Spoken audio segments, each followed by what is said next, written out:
pessoal, tudo bem? Hoje eu vim falar sobre algumas situações que acontecem com nossos filhos e como lidar com essas situações sem partir para palmada, ignorância e como estimular eles em casa. Vamos começar com a leitura. Como exercitar a leitura? Quando você for contar uma história para o seu filho, quando você for apresentar um livro para ele, procura livros que têm interação social, livro que você possa tocar, que você possa mexer, que você possa articular. Quando você vê um desenho, algo, uma situação, por exemplo, não tenha vergonha de se expressar. A expressão é muito importante. Nomeie as emoções. Por mais que não fale tanto no livro sobre aquela determinada emoção, nomeie. Ó, tá vendo a expressão dela, a boquinha pra baixo, ela tá triste. Procure livros que tenham essa interação. Isso vai ajudar bastante. Como ensinar o não e o sim para os nossos filhos? Muitas vezes essa é a nossa dificuldade, dizer não para eles. Eles entram em crise, em birra, eles entram em dificuldade emocional por não saber entender o não. O sim às vezes é mais fácil, né? E como a gente lida com isso? Tentando procurar livros, outras formas. Ó, o livro aí de novo, o livro é sempre muito legal. E mexam muito com o sim, o não. Isso vai te ajudar muito nesse processo. E entenda, não é de um dia para noite. Você não existe uma fórmula mágica. Existe você incansavelmente ali para ele tentando mostrar. Nem a palmada, nem sempre não é a solução. Porque muitas vezes ele vai partir para uma agressão, ele vai ficar agitado, ele vai muitas vezes entrar em crise. Eu tenho uma dica super legal de alguns livros que eu recebi essa semana da editora Ciranda Cultural e o Alan tá amando e eu vou dar dica pra vocês. Esse livro aqui, ó, chama Boa Noite, Ursinho. Ele vem com fantoche no meio e ele ensina o não e o sim para nossos filhos. Um exemplo aqui, ó. O ursinho se preparava para dormir. Ele não sabia o que beber. Quer um copo de leite? Perguntou a mãe. Aí, não, obrigado. Aí aqui tem a emoção pra você fazer, ó. Faça o ursinho negar com a cabeça. Não, tá vendo? Aí você pede pra ele repetir. Os fantoches sempre vão ajudar bastante. Não precisa comprar um livro exatamente com fantoche.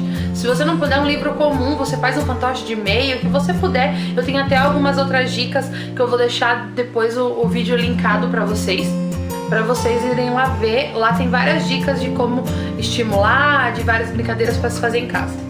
Que tal um chocolate quente? Perguntou sua mãe. Sim, por favor, disse o ursinho. Aí você faz o sim com a cabeça. Então, esse é um livro muito bacana para você fazer. Você pode comprar ele online pela editora Ciranda Cultural. Geralmente eles têm desconto. Essa semana eles estavam com desconto de 20%. Então, vale a pena conferir. Eles estão no Instagram e tem o site deles. Eu vou deixar também aqui embaixo o site para você comprar o livro ou na livraria mais próxima de você. Dicas para ensinar os nossos filhos a compartilhar. Compartilhar algo tão difícil para eles. Geralmente eles têm uma possessividade por um objeto. Então muitas vezes isso é complicado. Uma dica é, quando você for dar uma bolacha, por exemplo, ele tá com um amiguinho, você dá metade dessa bolacha. Ele muitas vezes vai ficar nervoso porque ele gosta do objeto por inteiro, ele não gosta de coisas quebradas, eles têm essa dificuldade, né? Então você mostra que compartilhar é bom, divida. Por mais que você não queira o alimento dele, você divida o iogurte, o que ele tiver com você, se ele não tiver um amiguinho próximo ou um irmão. Divida com alguém. Compartilhar é importante. É muito importante você estruturar o ambiente. Por exemplo, agora é hora de comer com o coleguinha, é hora de dividir. Então sempre você tá, se seja um brinquedo, um carrinho, sempre tentando. Se ele começar em crise, deixa, na próxima você vai mais um pouco. Espera um tempinho, volta de novo. Assim, repetidamente a mesma coisa, assim como eles têm repetidamente pelo desenho, as coisas. Então é importante você ficar repetidamente no mesmo processo para que ele consiga entender. O guardar os brinquedos, muitas vezes compartilhar, às vezes é tão complicado para eles. Aprender a ajudar em casa, isso é muito difícil.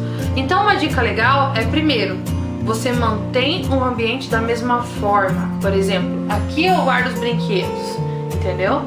Então ele precisa ter, se ele tá numa casa desorganizada, ele fica desorganizado. Ele tem que saber onde tá o lixo, sempre no mesmo lugar, como se fosse uma pessoa com deficiência visual.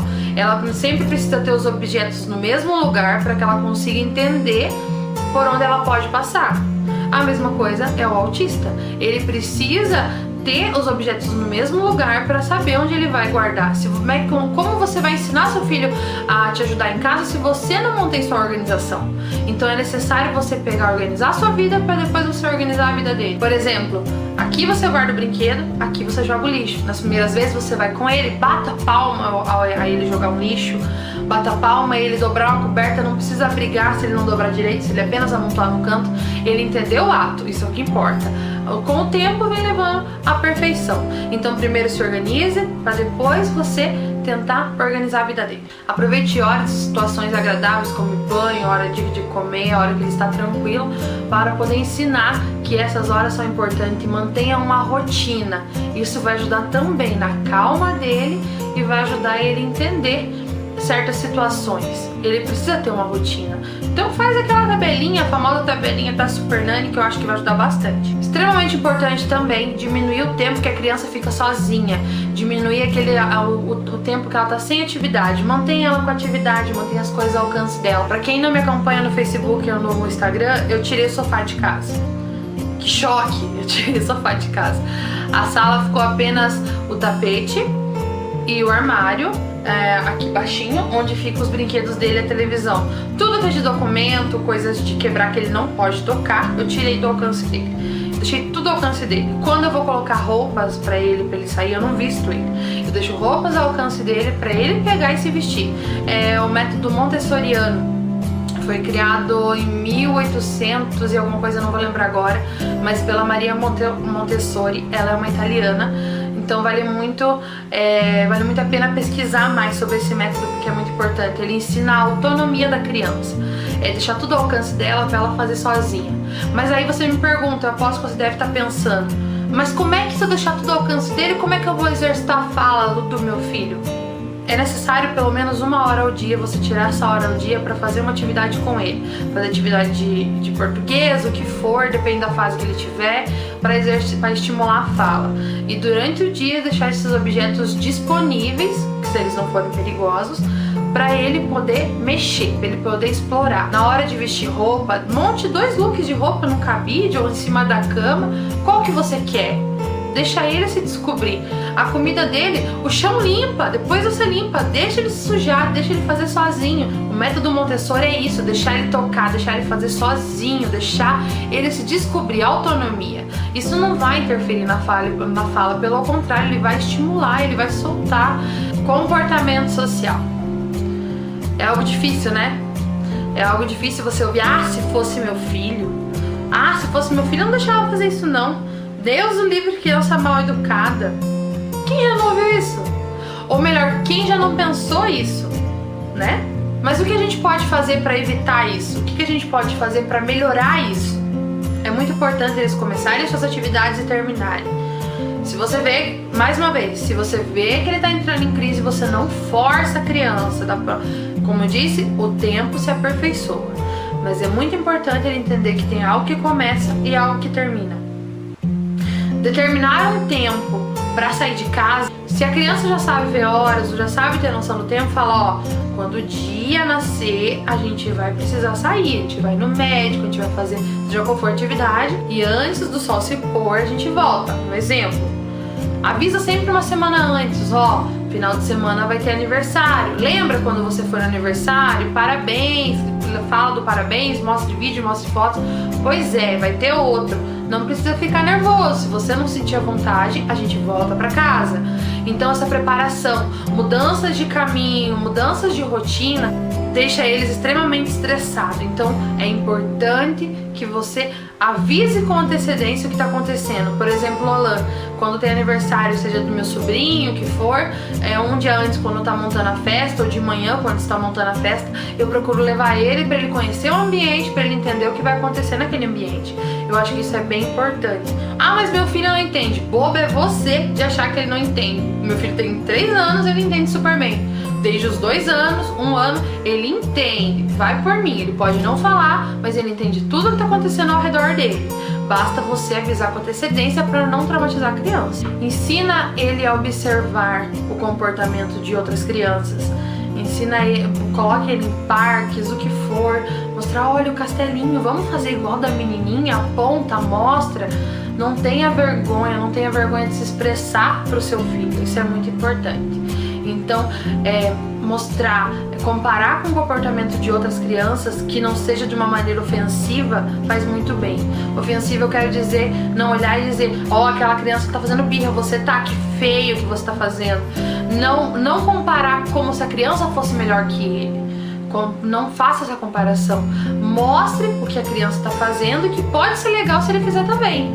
E não force, nunca force.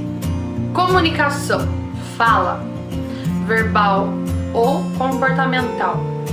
Como é que a gente lida com isso? Tenta responder a qualquer iniciativa verbal ou de comunicação. Por mais que seja pequena, não tenha preguiça. O que foi? O que você falou? Tenta falar, sabe? É isso, aponte com os objetos, não você. Pegue o dedinho dele, faça o número 1 e aponte para os objetos. Tenta descobrir o que é. Se estressou, para, mais uma vez. Vá até onde vai o limite dele. Não ultrapasse esse limite. Apresentando objetos de interesse da criança pode te ajudar bastante nessa parte. Então procure trabalhar, mostrar, apontar, falar, conversar sobre o objeto que ele se interessa. Olha, essa capinha é preta. Nossa, que bonita. Será que ela faz barulho? Ela faz barulho. Olha, é gelado. Que mais? O que você gosta nela? O fio é comprido, né? Exagerar. Você pode estar rindo agora dizendo que eu tô pagando mico. Mas eu não tô. Realmente funciona. Então tenta. Mas não esqueça de dar um intervalo de tempo entre o objeto que você está falando e um novo objeto. Se ele já pegar vários ao mesmo tempo, desencana. Deixa ele brincar. Quando ele focar no objeto, é a hora que você vai em cima. Então é que nem eu falei, usar recursos visuais, toque, para poder ajudar nessa fase. E quando você está passando, fala, escuta, a moto faz. Então não tenha vergonha de se expor. Eu tô me expondo aqui entre todos vocês. Dicas de como manter o toque, a comunicação. É tão difícil pro meu filho tocar, pro meu filho sentir. Tenta pegar uma cartolina, botar tinta, deixar ele passar a mão até mesmo para exercitar a letra O, a letra A, faz com o dedo na tinta, tudo. Pega a mãozinha dele, toca no seu nariz, toca nele, fala, geladinho, passa a mão de novo, que gelado, deixa tocar, deixa sentir, deixa ele sujar, passar maquiagem no teu olho, ou a tinta guache, pinta a mamãe, pinta o papai, deixar tocar, deixar ele olhar, porque ele vai se atentar a olhar para o seu rosto, para ter essa comunicação visual, quando ele toca, quando ele sente, quando ele pinta você, e vice-versa, quando você toca nele com tinta, no tempo dele. Se ele chorar, que nem mais uma vez, se ele estressar, você para, é no tempo dele. Então, essas são as dicas que eu tenho para vocês, eu espero ter ajudado, eu espero que vocês pratiquem. Se você tiver alguma dúvida, me procura aqui, no Além do Espectro Autista. É um grupo onde vai te atender, onde vai te dar todo o amor e carinho que você precisar. Também, se você quiser me seguir, eu divido muita coisa, até mesmo vídeos que eu não compartilho aqui, que às vezes acontece na hora, movimentos, situações diferentes com meu filho, eu compartilho tudo lá no Instagram, Maire_Ribeiro_Thea. Pode me chamar no direct se tiver alguma dúvida, quiser compartilhar sua história, precisar de alguma ajuda, eu vou ter o maior prazer em ajudar, vou ter o maior prazer em te atender. Então, um beijo enorme, até o próximo vídeo. Tchau!